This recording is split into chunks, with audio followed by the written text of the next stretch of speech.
next we're going to switch things up a little bit. I'd like to talk about someone that I know pretty well, actually. He's coordinator for conservatives concerned about the death penalty. Now, I think about the death penalty, I'm in favor of the death penalty, but when I started talking to Marc, Hyden, about it, and I started looking at the website of conservatives concerned about the death penalty, I was really shocked, to be honest with you, how many conservatives, and pretty household name type conservatives, are against the death penalty. Not, we generally think maybe Catholics, Libertarians, and the like, but a lot of social conservatives, and I saw statements by Pat Robertson, and S.J. Sekulow, I think Greg Blazell, so it's very interesting. But let me tell you about Marc. He's with conservatives concerned about the death penalty, which is never political and social concerns with questioning the alignment of capital punishment, the conservative principles and values. He used to work for the NRA. He's a manager for the national congressional race in North Carolina. Served as a public affairs liaison with GMA in Georgia, and was also an aide to the Senate Pro Tem here in Georgia as well. And most importantly, I think, probably his claim to fame is that he was my nephew. Anyway, ladies and gentlemen, Marc Hyden.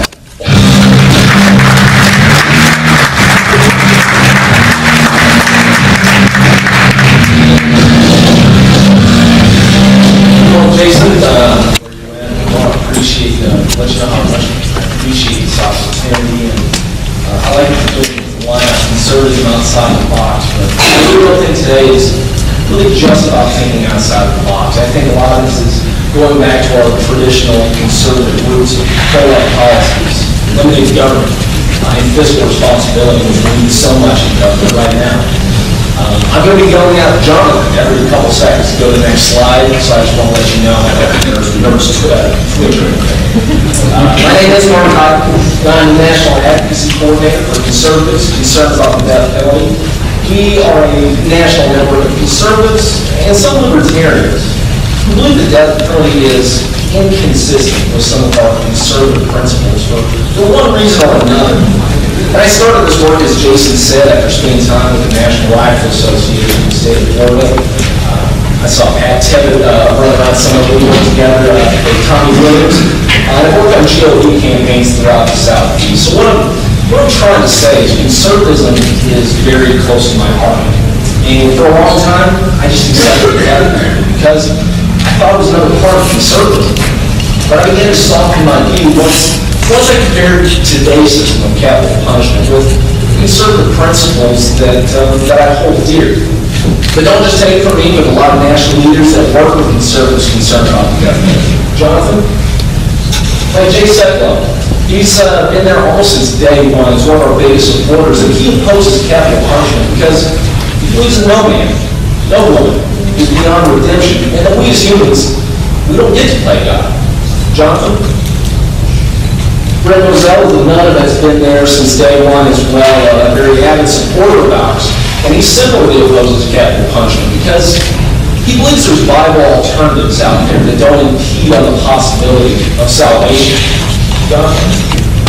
Richard Vader, for those of you who don't know him, he's known as the funding father of American Conservative. He was one of Walter Reagan's advisors. And he was one of the first conservatives to come out against the death penalty. He helped launch conservatives concerned about the death penalty. And he opposes it because he believes it's like so many other government programs out there that we as conservatives know are costly and rife with injustice. Julie Borowski is a personal friend of mine, recent CPAC award-winning blogger, and I sat down with her and I was surprised how educated she was on this subject. She had a multitude of reasons of why she opposed capital punishment. Her top three was she doesn't trust the government to do much. She thinks this gives them far too much power. And it's more costly than life without parole, so it's inconsistent with fiscal conservative. And it risks innocent life, which all of us that are pro-life should be concerned about. Ron Paul recently endorsed conservatives concerned about the death penalty, and I tell you, we were thrilled to have his support. I felt very fortunate. But he just simply stated capital punishment was completely inconsistent with traditional conservatism. Now, each one of these political and thought leaders, they all had their own personal journey that led them to believe that the death penalty was, let's say, problematic for a variety of reasons. But today, I'd like to talk a little bit about my own personal journey. As a pro-life advocate, I had a really hard time justifying the death penalty once I found out that over 140 individuals had been wrongly convicted and sentenced to death. And many others were actually executed with serious doubt regarding the veracity of their verdict. Many of these people, I actually had the privilege of calling friends because I've been able to work closely with them, like Anthony Graves. He spent 12 years on death row and another 6 years in prison for allegedly murdering a family of 6. The prosecution in his case fought tooth and nail to withhold the testimony from the real lone killer being introduced as evidence until he was finally exonerated in 2010. He came so close where he was actually strapped into the gurney and prepared to receive the death penalty drug, knowing that he was innocent. And he's one of the good stories, not good, but better. Carlos Favona was not so lucky. He was convicted and executed for allegedly murdering a gas station attendant in 1983. All the evidence was circumstantial, and there was one person, one eyewitness that they relied on, who said he was 50% sure that DeLune was the perpetrator. Of course, the criminal justice system is supposed to be more than 50% sure before convicting someone, let alone executing them. But mistaken eyewitness testimony is actually the source of many of our wrongful convictions. And after he was executed, a lot more evidence actually came out to suggest that he was actually not the killer. But stories like these happen far too often. But many like to tell me that, well, we live in an age of technology, forensic science, and DNA. Well, today's reality resembles nothing like the CSI television shows that we see on TV. DNA is available in up to 10% of all criminal cases. And we saw recently that forensic science, or so-called forensic science, is often flawed. The FBI and the Department of Justice are working in tandem right now to investigate over 2,000 cases and 27 capital cases where they're using unreliable forensic testimony regarding hair analysis. So the government found that it was completely unreliable, much like other forensic information, bite mark analysis, and they led to some seriously disastrous consequences. And here's my case in point. Claude Jones. He was executed in 2000 for allegedly shooting a man in a liquor store in Texas. The key evidence that was central to Claude Jones' conviction was based on a hair fragment that was found at the scene of the crime. Now, forensic experts at the time claimed they were sure, they were positive this was Claude Jones' hair. They said science even backed up their claims. Well, after he was executed, DNA evidence revealed that that was not his hair, after all.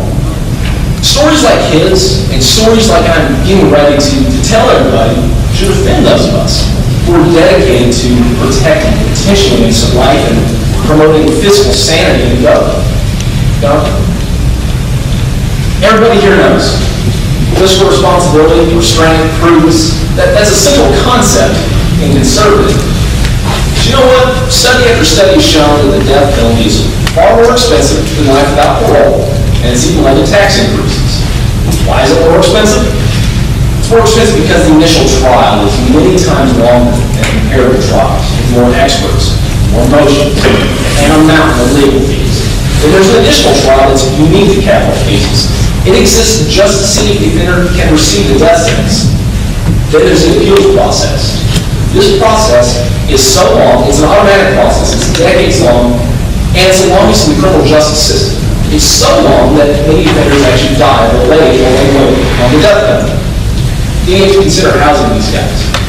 If they're housed on death row, which is far more expensive than housing them in a maximum security prison in general population.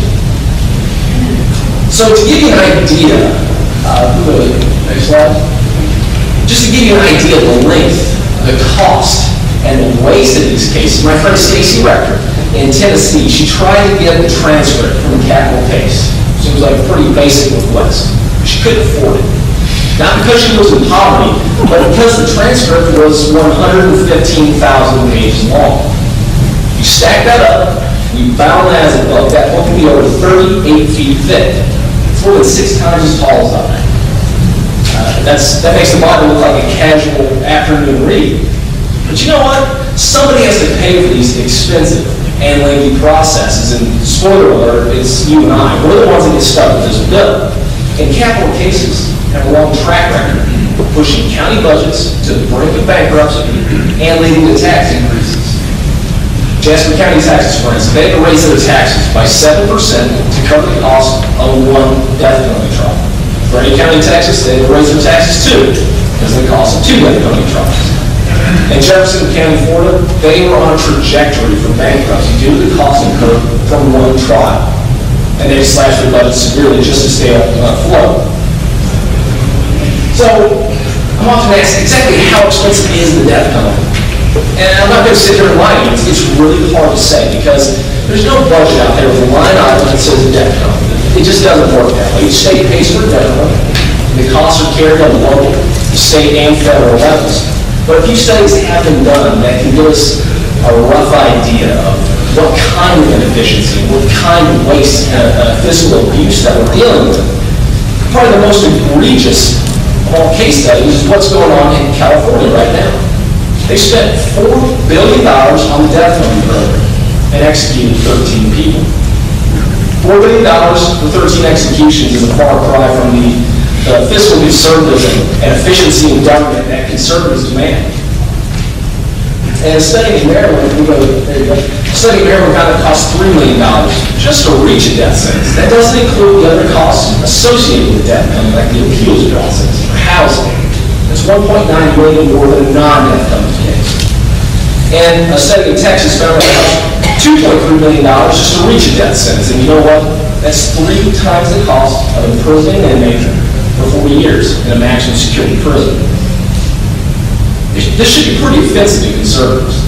It should be even more offensive to the elected officials who are supposed to act as stewards of the taxpayers' hard-earned money, because conservatives, like you and I, know better than anyone that in an age of annual deficits and ballooning public debt, there are no sacred cows, especially when it comes to government programs that are wasteful, inefficient, and ineffective, like the death penalty. Now, even going back to our forefathers, like Benjamin Franklin, who actually opposed the death penalty, limited government has been a central tenet of Americanism and conservatism. Let's be honest with each other here. At least in my opinion, giving the government the power to kill U.S. citizens is not a form of limited government. Our government should be limited. It's the state that decides whether to seek a death sentence. And it's the state that has implemented a framework that favors the rule of the government in capital cases. You don't want the death penalty to be administered with the same efficacy, the same efficiency as the box of Obamacare will. Life's too precious for that.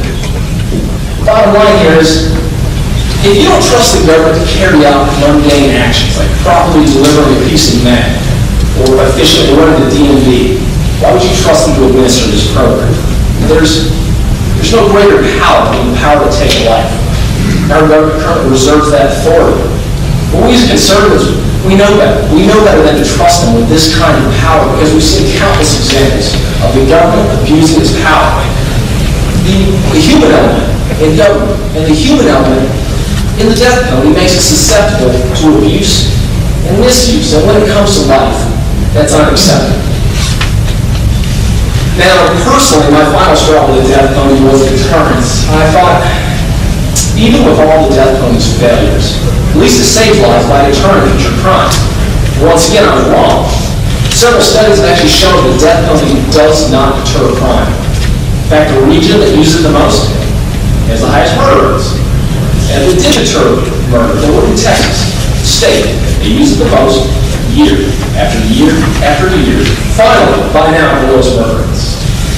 We don't. In fact, they're not even remotely close. But today we're finding that even murder victims' family members are speaking out against the death penalty. And I've had the privilege of working closely with many of them, and not all of them oppose capital punishment outright. But almost every single one of them says the current system of capital punishment fails them. It fails them because it promises them a death sentence.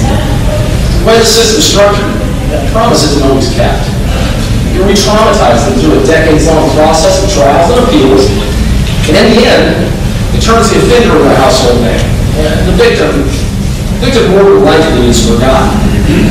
But not all murder victims' family members are subjected to this program because not all murderers receive a death sentence. So who gets a death sentence? Is it the most heinous of murderers? The answer is no. The current system of capital punishment has executed people like Carlos Delima, who may have been innocent, while offenders like Jeffrey Dahmer or Charles Manson are not executed. I don't care if you support the death penalty or you don't. I think we can all agree something's not right with that. Essentially, what we have is a lottery of geography. You can have two identical crimes in two adjacent counties and receive two different sentences. One of life without parole and one of death. Because most counties don't use the death penalty. In fact, most counties can't afford it. In fact, it's only 2% of all U.S. counties that account for the majority of all death sentences in the United States. This arbitrary use of capital punishment, it offers no real reason why some people are executed and others are not. But today 6 states in 6 years, we'll get to the next slide, have repealed the death penalty. Because 18 states in total have abolished it, because they found after years of trying to make this program work properly through numerous legislative, judicial, and policy changes, that it was irrevocably broken. They couldn't fix it. So with that being known, we go to the next slide. It shouldn't surprise anyone that the outbound support for capital punishment is at its lowest point in 40 years. And a poll in North Carolina found that 68% of North Carolinians support repealing and replacing the death penalty with a system of life without parole while the offender works to pay restitution to the victim's families. And the majority of those who were polled were self-described conservatives. If we go to the next slide. In closing, before I field a couple of questions, I'd like to paraphrase a man by the name of Ron Briggs and go ahead and apologize to the attorneys or aspiring attorneys in the room. Ron Briggs is an elected Republican official in California. And he and his father worked nearly single-handedly to reinstate and expand the use of capital punishment in the 1970s, and he now opposes it.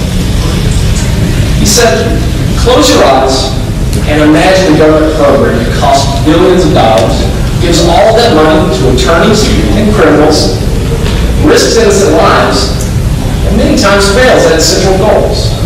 What would you do with that program? Yes, you repeal it.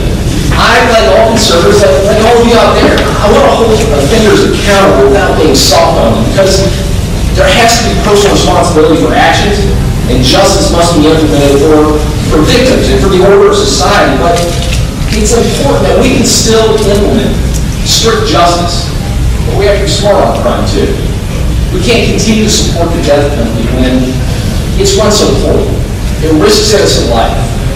It hemorrhages taxpayer dollars when cheaper alternatives exist. And it gives the government power it neither deserves or should be trusted with. But whether you support the death penalty in theory or biblically, I think all of us can agree our government doesn't run this program well, or up to theoretical, or up to biblical standards. It never has, and it never will, because there's no such thing as a perfect government program. And a program designed to kill guilty U.S. citizens has to be perfect, because there's zero margin for error when you're dealing with life. When the government kills an innocent person, it becomes no better than the offenders that it's trying to execute. So with that, if we want to take a couple of questions, I'd be happy to take a few.